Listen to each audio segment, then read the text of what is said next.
Hello everyone, welcome back to the channel. So नए साल की शुरुआत हो चुकी है and I wish you all a very very happy new year. ये नया साल आपके लिए और आपके परिवार के लिए ढेर सारा प्यार, ढेर सारी खुशियाँ लेकर आए और बहुत सारा पैसा भी लेकर आए। इस चैनल के लिए काफ़ी सारे सब्सक्राइबर्स लेकर आए और मैं लगातार आपके लिए कुछ नए अकाउंट्स और फाइनेंस के रिलेटेड वीडियोस लेकर आता रहूं, ऐसी शुभकामनाएं। सो आज के इस लेक्चर में हम अकाउंट्स का एक बहुत ही इम्पोर्टेंट टॉपिक डिस्कस करने वाले हैं, जो कि है फाइनल अकाउंट्स। क्यों इम्पोर्टेंट है? बिकॉज ये जो टॉपिक है इसको क्लियर करना, इसके न्यूमेरिकल क्वेश्चंस को सॉल्व करना थोड़ा डिफिकल्ट टास्क है। इसको टैली करना कॉम्प्लिकेटेड है अगर इसकी अंडरस्टैंडिंग नहीं है तो।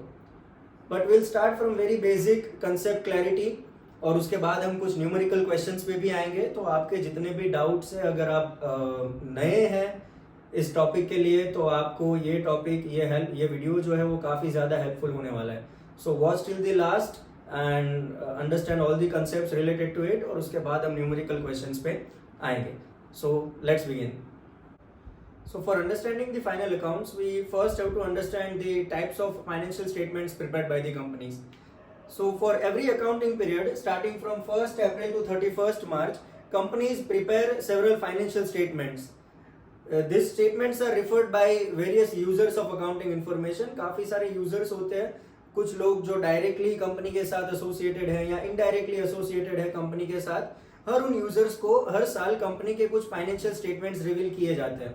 फाइन। सो उनमें से दो स्टेटमेंट्स जो कि जरूरी होते हैं वो है एक इनकम स्टेटमेंट और दूसरा balance sheet. If you look at the classification, यहाँ पे हमें क्या बनाना है, एक इनकम स्टेटमेंट और दूसरा balance sheet. If you look at the further classification, income statements are again of two type.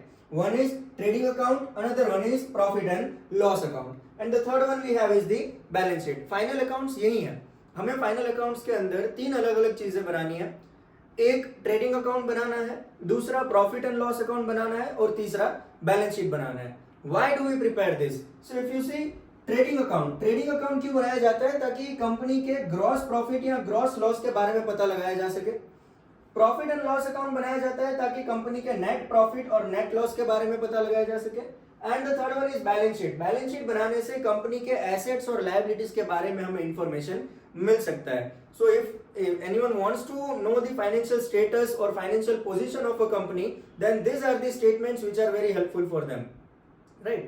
So we prepare these three accounts in the final accounts. Now another thing is कि ये बनाना है वो तो ठीक है, but इनको बनाने के लिए क्या बेसिक रिक्वायरमेंट्स है? What are the basic requirements for preparation of the trading, profit and loss and balance sheet? So if you look at them, the basic requirements for the preparation of final accounts is, सबसे पहला आपके पास एक trial balance का होना बहुत जरूरी है। An accurate trial balance. Why I am saying it accurate trial balance is because कि उस ट्रायल बैलेंस के अंदर जो भी डेबिट और क्रेडिट बैलेंसेस है वो सही होने चाहिए। अगर आपके ट्रायल बैलेंस में कोई एरर है तो वो एरर को आपको सबसे पहले रेक्टिफाई करना पड़ेगा, उसको रिजॉल्व करना पड़ेगा और नया रिवाइज ट्रायल बैलेंस बनाना पड़ेगा। उसके बाद ही उस ट्रायल बैलेंस को आप फाइनल अकाउंट्स बनाने में यूज कर सकते हैं। ट्रायल बैलेंस के अलावा आपको चाहिए एडजस्टमेंट्स।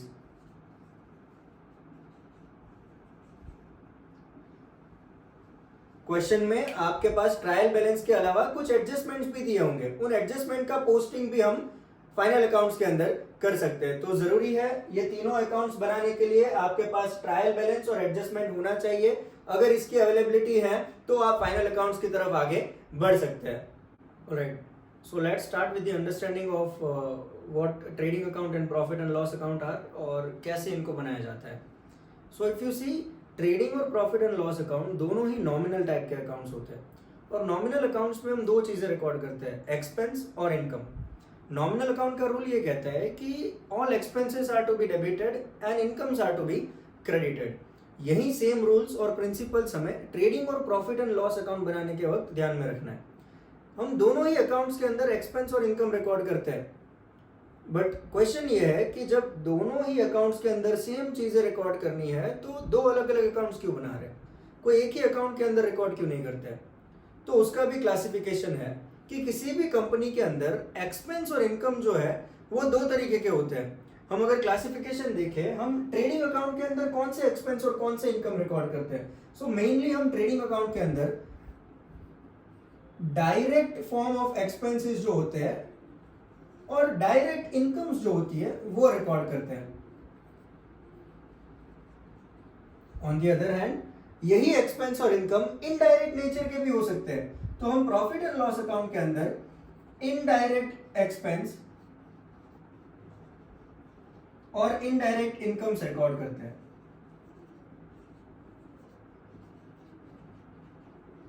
डिफरेंस क्या है दोनों चीजों में? So if you see why they are called direct in nature, ये डायरेक्ट क्यों है? क्योंकि इनका कनेक्शन सीधा प्रोडक्शन के साथ होता है। यानी ऐसा कोई भी खर्चा या ऐसी कोई भी इनकम जो इन चार चीजों के रिलेटेड अगर आपको दिख जाए, that is factory, production, manufacturing या गुड्स, इसके रिलेटेड कोई भी एक्सपेंस या कोई भी इनकम अगर नजर आता है तो वो ट्रेडिंग अकाउंट का पार्ट बनता है। Why? Trading account, trading means what? Trading is possible for goods. ये सीधा गुड्स के साथ डील करता है, स्टॉक के साथ डील करता है, ऐसा अकाउंट है। यानी डायरेक्ट एक्सपेंस और डायरेक्ट इनकम वो खर्चे और वो इनकम होती है जिनका रिलेशन फैक्ट्री, प्रोडक्शन, मैन्युफैक्चरिंग और गुड्स के साथ होता है, इसलिए उनको डायरेक्ट कहा जाता है। और जब तक ये गुड्स के रिलेटेड है ये हमेशा ट्रेडिंग अकाउंट में जाते हैं। इनडायरेक्ट एक्सपेंस और इनडायरेक्ट इनकम को समझते हैं। Why they are indirect in nature? यहाँ पे इनका कोई कनेक्शन प्रोडक्शन के साथ नहीं है, गुड्स के रिलेटेड नहीं है। ये ऐसे एक्सपेंस और ऐसे इनकम है जो डील करते हैं ऑफिस एंड एडमिनिस्ट्रेशन के साथ या सेलिंग एंड डिस्ट्रीब्यूशन के साथ।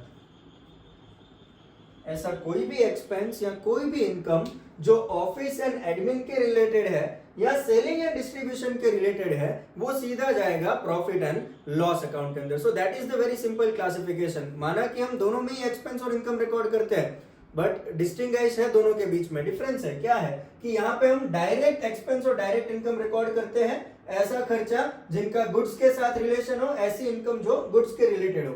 Profit and loss account, any expense और एनी इनकम जो ऑफिस के रिलेटेड हो, एडमिन, सेलिंग एंड डिस्ट्रीब्यूशन के रिलेटेड हो, वो सारे खर्चे जाते हैं हमारे प्रॉफिट एंड लॉस अकाउंट के अंदर। फाइन, रूल सेम है, हमने यही कहा था। डायरेक्ट एक्सपेंसेस हमेशा क्या होंगे?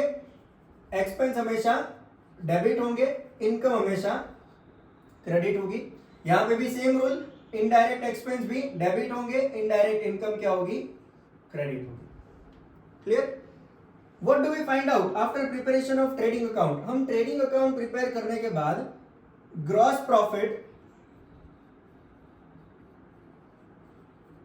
या ग्रॉस लॉस फाइंड आउट कर सकते हैं। जरूरी नहीं हर बार प्रॉफिट ही होगा, लॉस भी हो सकता है कंपनी को। Net profit and loss account बनाने से क्या फाइंड आउट करेंगे? नेट प्रॉफिट और नेट लॉस। क्लियर? कुछ एक एग्जांपल अगर हम देखें तो ट्रेडिंग अकाउंट के अंदर जनरली क्या क्या चीजें आती है? परचेज आ सकता है, सेल्स आ सकता है, ओपनिंग स्टॉक आता है, क्लोजिंग स्टॉक आता है। इसके अलावा कोई भी ऐसा खर्चा या कोई भी ऐसी इनकम जो डायरेक्ट नेचर की हो, डायरेक्ट इन द सेंस जैसे कैरेज का खर्चा हो गया, फ्रेट हो गया, ऑक्ट्रॉय हो गया, वेजेस हो गया, ये सारे ऐसी चीजें हैं जो डायरेक्ट नेचर की है। यानी इसका कहीं ना कहीं कोई भी रिलेशन जो है वो गुड्स के रिलेटेड है। कैसे? हम परचेज करते हैं, गुड्स का परचेज करते हैं, हम गुड्स सेल करते हैं। स्टॉक अगर देखो, स्टॉक भी गुड्स का ही होता है, ओपनिंग हो चाहे क्लोजिंग हो। कैरेज यानी ट्रांसपोर्टेशन का खर्चा, सामान को एक जगह से दूसरी जगह पहुंचाने का खर्चा। फ्रेट हो गया, ऑक्ट्रॉय हो गया, वेजेस हो गया। सारे खर्चे कहीं ना कहीं पे गुड्स या फैक्ट्री के रिलेटेड है। तो ये सारी चीजें आती है हमारे ट्रेडिंग अकाउंट के अंदर। वहीं अगर हम प्रॉफिट एंड लॉस अकाउंट की बात करें, profit and loss account indirect expense and indirect income, office and admin के रिलेटेड। सैलरीज हो गया, एम्प्लॉइज की सैलरीज पे करना, ऑफिस का खर्चा है। ऑफिस रेंट पे करना, again is an office and admin expense. Then there is telephone bill, ये भी इसका खर्चा है। एडवर्टाइजमेंट, सेलिंग का खर्चा है। So all these are what? Expenses and income which are in indirect form, indirect nature. अच्छा, इनकम का कोई एक एग्जांपल लेते हैं, commission received,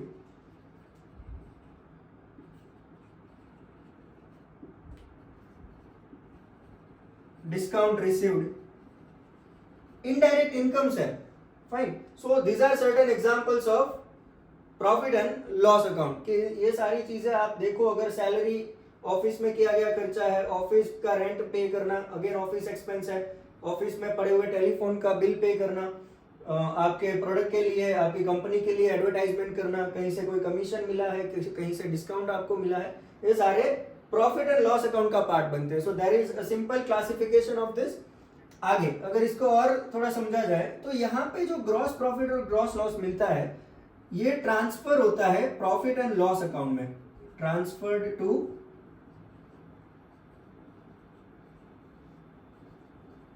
profit and loss account. जो भी हो, चाहे ग्रॉस प्रॉफिट हो चाहे ग्रॉस लॉस हो, इसको हम फॉर्मेट में अच्छे से समझेंगे, बट ये सिर्फ बेसिक अंडरस्टैंडिंग है आपके लिए। नेट प्रॉफिट और net loss, again this is transfer to balance sheet in capital account. चाहे नेट प्रॉफिट हो चाहे नेट लॉस हो, आगे बैलेंस शीट में जाता है, उसमें भी स्पेसिफिकली कैपिटल का पार्ट वो बनता है। So this is the detail understanding of trading account and profit and loss account. एक बार और रिवाइज कर लेते हैं।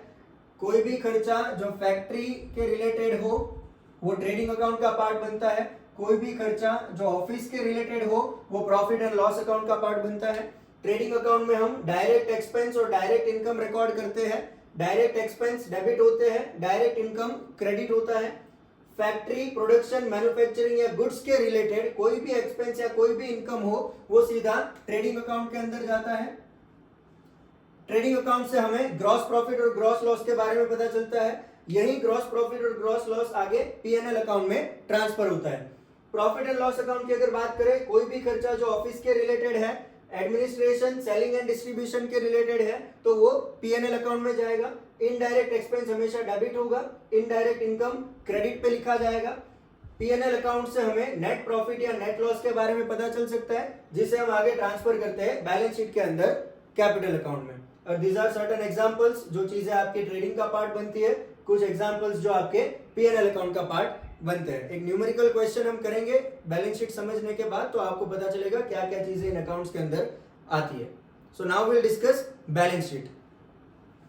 Alright, so after understanding trading account and profit and loss account, let's move on to the format of all these three things which we are going to prepare as a part of final accounts, right? So मैंने यहाँ पे तीनों के format एक साथ बना दिए हैं। ऑलवेज रिमेंबर, ये जो फॉर्मेट्स है वो हमेशा टी शेप अकाउंट्स होंगे। जो भी अकाउंट्स आप यहाँ पे बनाओगे, T shape in the sense half of the portion is right hand side, half of the portion is on left hand side. एक डेबिट होगा और एक क्रेडिट पोर्शन होगा। तो टी शेप अकाउंट हमें यहाँ पे बनाने हैं। मैंने trading, profit and loss account और बैलेंस शीट तीनों एक साथ बना दिया है। If you see trading account, कोई भी अकाउंट जब आप बनाते हो तो उसका हेडिंग देना जरूरी है। उस हेडिंग के अंदर ये कौन सा अकाउंट है, किस कंपनी का अकाउंट है, कौन से टाइम ड्यूरेशन से लेके कहां तक का ये अकाउंट आपने बनाया है, ये लिखना बहुत ही जरूरी है। तो मैंने यहाँ पे ट्रेडिंग अकाउंट बनाया है, उसका हेडिंग मैंने दे दिया है trading account of XYZ limited for the year ending on 31st March 2022। Fine.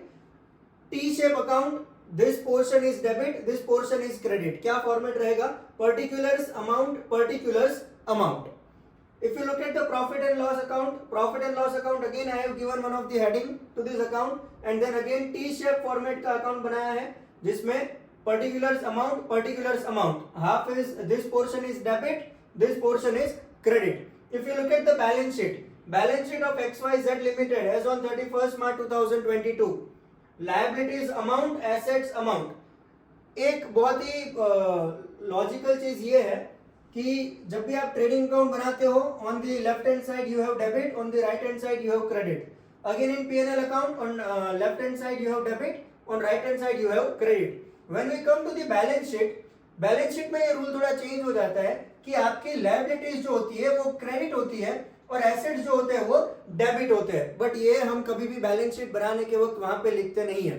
This is just for your understanding that when you prepare balance sheet, liabilities will be credit and assets will be debit. यहां पे ये rule थोड़ा reverse हो जाता है, but आपको वहां पे वो लिखना नहीं है।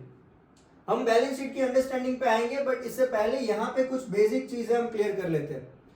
अब जब भी आप ट्रेडिंग अकाउंट बनाते हो तो कुछ चीजें बाय डिफॉल्ट आपको उस अकाउंट के अंदर लिख देनी है। वो चीजें आपके ट्रायल बैलेंस और आपके एडजस्टमेंट के अंदर ऑलरेडी अवेलेबल होगी। फाइन, क्या चीजें होती है? सो इफ यू सी, सबसे पहले डेबिट साइड पे आपको पर्टिकुलर्स में लिख देना है to opening stock, to opening stock. उसके बाद आता है to purchases minus purchase returns.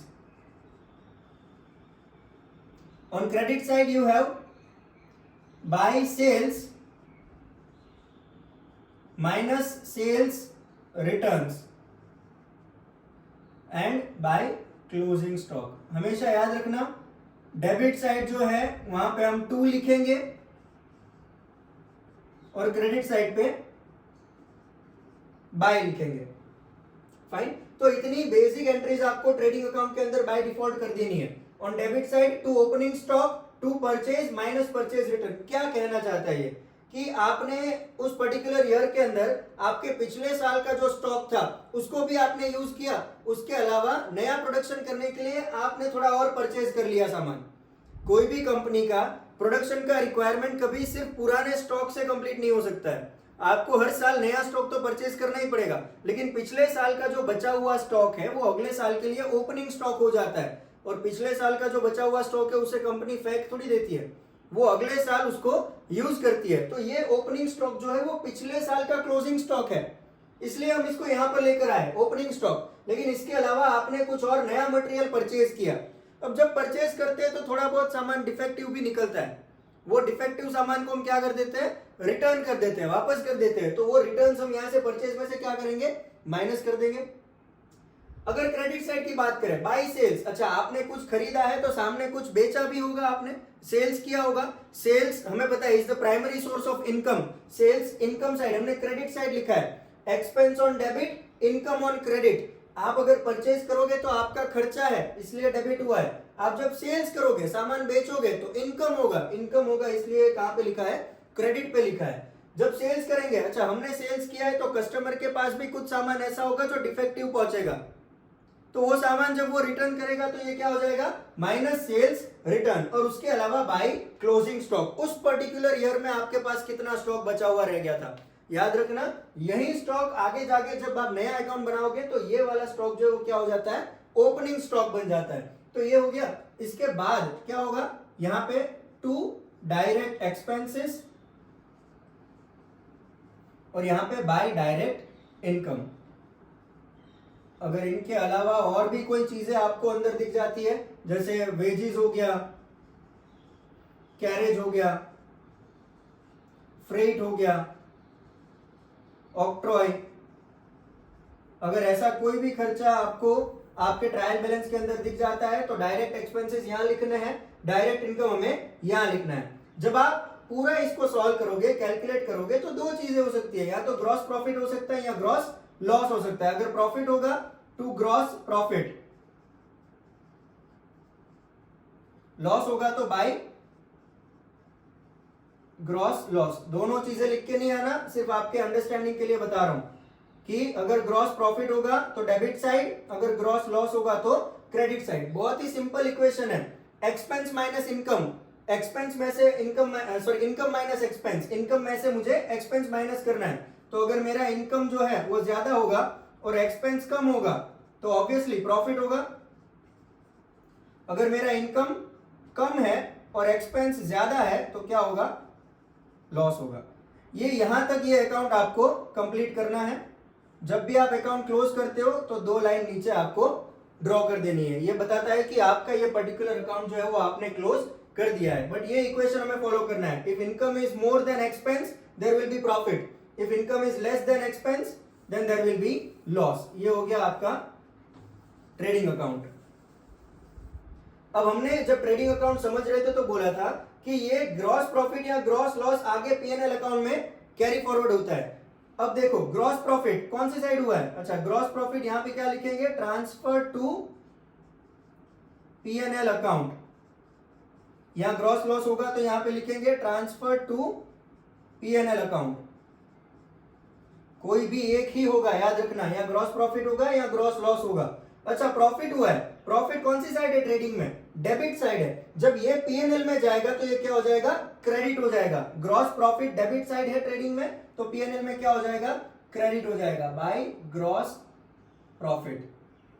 तो आपका P&L कहां से स्टार्ट होगा, ग्रॉस प्रॉफिट या ग्रॉस लॉस से स्टार्ट होगा। अगर आपको ट्रेडिंग में ग्रॉस लॉस हुआ है, ग्रॉस लॉस कौन सी साइड पे है, क्रेडिट साइड पे है, यानी ये कहां चला जाएगा, डेबिट साइड पे, टू ग्रॉस लॉस। याद रखना दोनों में से कोई एक ही पॉसिबल है, या ग्रॉस प्रॉफिट या ग्रॉस लॉस। अगर ट्रेडिंग में ग्रॉस प्रॉफिट हुआ है डेबिट साइड तो वो P&L में क्रेडिट साइड चला जाएगा। अगर ग्रॉस लॉस हुआ है ट्रेडिंग में क्रेडिट साइड तो वो P&L में डेबिट साइड चला जाएगा। उसके बाद बेसिक रूल्स आपको पता ही है। इसके बाद हम यहां पे लिखते हैं to all indirect expense by all indirect incomes. जो भी इनडायरेक्ट एक्सपेंस इनडायरेक्ट इनकम्स आप रिकॉर्ड करोगे, फॉर एग्जांपल हमने लिया था सैलरीज, ऑफिस रेंट,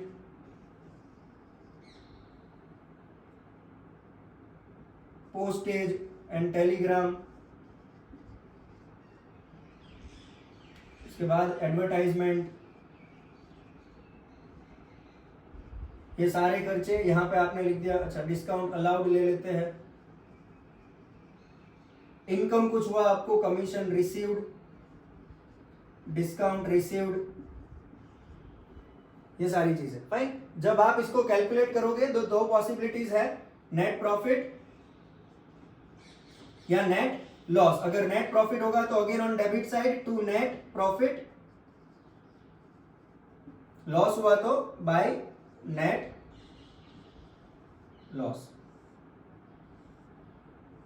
और यहां पे ये अकाउंट आपका क्लोज। प्रैक्टिकल क्वेश्चन करेंगे हम इसके बाद तो आपको और बेहतरीन तरीके से समझ आ जाएगा। अच्छा अब इसको हम ट्रांसफर करते हैं, transfer to balance sheet.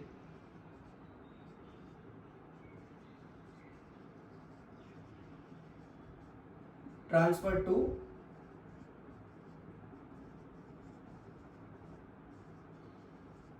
Balance sheet fine. ये हमें बैलेंस शीट में आगे ट्रांसफर करना है। यहां पे भी सेम इक्वेशन है, इनकम माइनस एक्सपेंस। अगर इनकम ज्यादा है तो नेट प्रॉफिट, अगर इनकम कम है तो नेट लॉस होगा।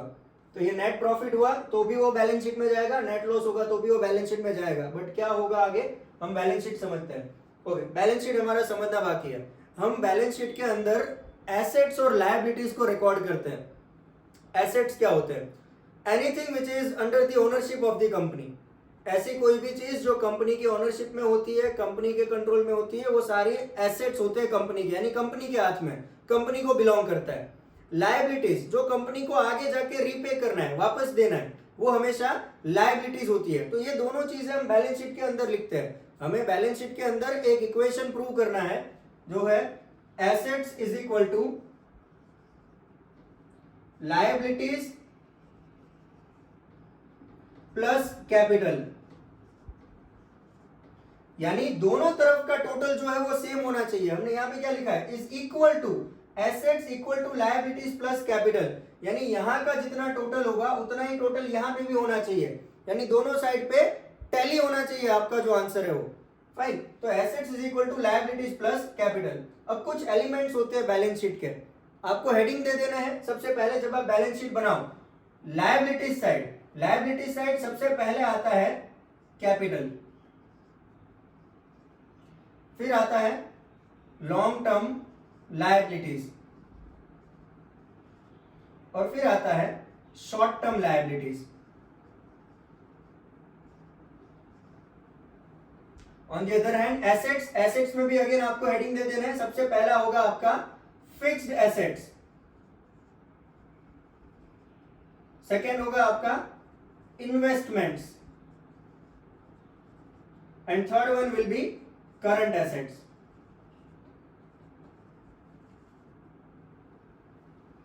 तो ये इतने मेजर एलिमेंट्स होते हैं बैलेंस शीट के अंदर, और इसके बाद इसके अंदर जो चीजें बिलोंग करती है वो आपको वहां पे नोट डाउन करनी है। इफ यू अंडरस्टैंड लायबिलिटीज, हमें पता है ऐसी कोई भी चीज जो आपको रीपे करनी है। सबसे पहले कैपिटल। अच्छा, हमने यहाँ पे लिखा है नेट प्रॉफिट या नेट लॉस आगे ट्रांसफर होता है बैलेंस शीट में। कैसे होगा? अगर आपको कैपिटल नेट प्रॉफिट हुआ है, नेट प्रॉफिट हुआ है तो वो आपका कैपिटल बढ़ाएगा, तो हम क्या कर देंगे? Plus net profit. चलो एक और चीज होती है, हम पहले वो कर लेते हैं। कैपिटल में से हमेशा ड्रॉइंग्स माइनस होता है। कैपिटल क्या होता है? कैपिटल जो बिजनेस का पैसा होता है, कंपनी का पैसा होता है। अगर मैंने 5 लाख रुपए के साथ बिजनेस स्टार्ट किया है तो that 5 lakh rupees is capital for my business. लेकिन कई बार ऐसा हुआ कि 1 साल के बाद घर में मेडिकल इमरजेंसी आ गया और मैंने वो 5 लाख रुपए में से 1 लाख रुपए विड्रॉ कर लिए, तो मेरी कंपनी का कैपिटल कम हुआ है। उस बिजनेस में से मैंने 1 लाख रुपए अपने पर्सनल यूज के लिए निकाले हैं। तो कुछ ऐसी भी चीजें होगी जो ओनर अपने पर्सनल यूज के लिए कंपनी में से विड्रॉ करेगा। स्टॉक और कैश दोनों चीजें विड्रॉ कर सकता है। तो जब हम कैश विड्रॉ करते हैं, कंपनी का कैपिटल कम होता है, इसलिए हम कैपिटल में से ड्रॉइंग्स हमेशा माइनस करते हैं। ड्रॉइंग्स माइनस होगा। उसके अलावा अगर नेट प्रॉफिट होगा तो नेट प्रॉफिट ऐड हो जाएगा यहाँ पे प्लस नेट प्रॉफिट। आप नेट प्रॉफिट ऐड करोगे तो कैपिटल इंक्रीज होगा। अगर बाय चांस नेट लॉस हुआ है तो माइनस नेट लॉस। ये सबसे पहली चीज होगी आपकी बैलेंस शीट के अंदर। Liabilities, capital minus drawings plus net profit minus net loss, दोनों में से कोई एक चीज हो सकती है। Then there is long term liability, ऐसी लायबिलिटी जो 1 साल से ज्यादा ड्यूरेशन तक चलती रहेगी। लॉन्ग टर्म लायबिलिटी, जैसे मैं कहूं कि बैंक का लोन, बैंक में से लोन लिया है 10 ईयर 5 साल का है, यानी आपको 5 साल तक ये लोन रीपे करना है, ईएमआई पे करते रहना है। यानी ऐसी लायबिलिटी जो 1 साल के अंदर खत्म नहीं होगी, वो लायबिलिटीज आपकी लॉन्ग टर्म लायबिलिटीज होती है। इसके अलावा कुछ होती है शॉर्ट टर्म लायबिलिटीज, ऐसी लायबिलिटी जो 1 साल के अंदर आपको रीपे कर देनी है। जैसे बैंक ओवरड्राफ्ट हो गया, क्रेडिटर्स हो गया, बिल्स पेएबल्स हो गया, ये सारी आपकी शॉर्ट टर्म लायबिलिटीज है। Fine. On the other hand we have assets, anything which belongs to the company and which the company owns is an asset for the company. Assets again if you look at them, fix assets are there. Fix asset यानी क्या होता है? ऐसा asset जो 1 साल से ज्यादा time duration के लिए कंपनी के पास रहेगा, जिसको हम इमीडिएटली कैश में कन्वर्ट नहीं कर सकते हैं। अगर for example if I am buying a house, मैं कोई घर खरीद रहा हूं 25 लाख रुपए में, तो ऑब्वियसली मैं आने वाले 10-15 साल के लिए दूसरा घर लेने के बारे में नहीं सोचूंगा। It is a fix asset for me, एक लॉन्ग टर्म एसेट है और इसमें लगा हुआ पैसा भी बहुत ज्यादा है, ह्यूज इन्वेस्टमेंट है और ये कैश में इमीडिएटली कन्वर्ट नहीं हो सकता है।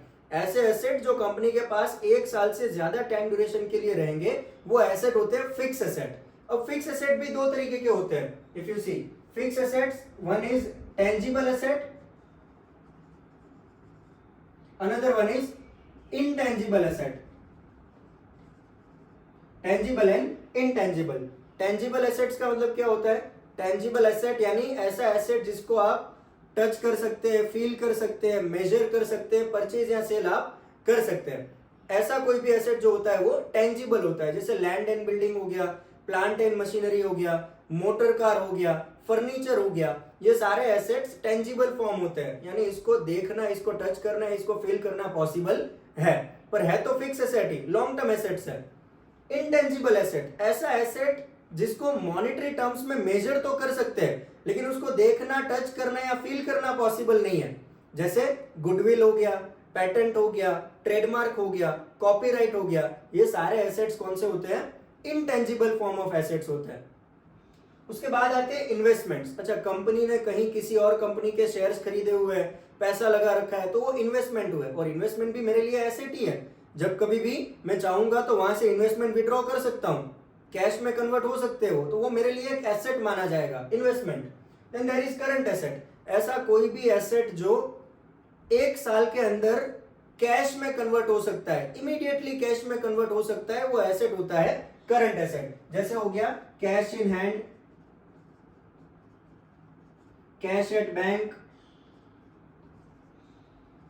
डेटर्स, बिल्स रिसीवेबल्स, ये सारी चीजें आपके बैलेंस शीट का पार्ट बनती है।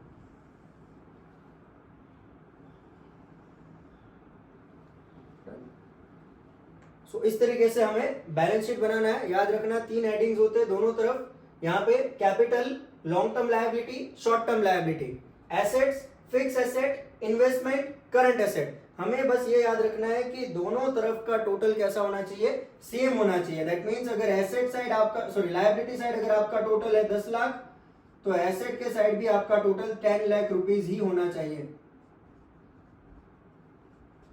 वो जो इक्वेशन हमने देखा assets is equal to capital plus liability, ये इक्वेशन हमें यहाँ पे प्रूव करना है। तो इतनी चीजें आपको फाइनल अकाउंट्स के अंदर ध्यान में रखनी है। फॉर्मेट ये है, ट्रेडिंग अकाउंट हो गया, पीएनएल अकाउंट हो गया और बैलेंस शीट हो गया। एक न्यूमेरिकल क्वेश्चन करेंगे तो आपको और बेहतर तरीके से आएगा, बट एक बार के लिए फॉर्मेट देख लीजिए क्या क्या चीजें आपको यहाँ पे करनी है। ट्रेडिंग अकाउंट, ग्रॉस प्रॉफिट और ग्रॉस लॉस आगे ट्रांसफर होगा पीएनएल अकाउंट में, नेट प्रॉफिट और नेट लॉस आएगा आगे ट्रांसफर होगा बैलेंस शीट के अंदर कैपिटल अकाउंट में, और उसके बाद दोनों ही तरफ आपका बैलेंस जो है वो टोटल जो है वो इक्वल आना चाहिए। तभी हम कह सकते हैं कि आपका बैलेंस शीट टैली हुआ है और आपने प्रॉपर तरीके से फाइनल अकाउंट्स उस कंपनी का बनाया है। आगे हम एक न्यूमेरिकल क्वेश्चन करेंगे and then you can get a better idea of it. Thank you.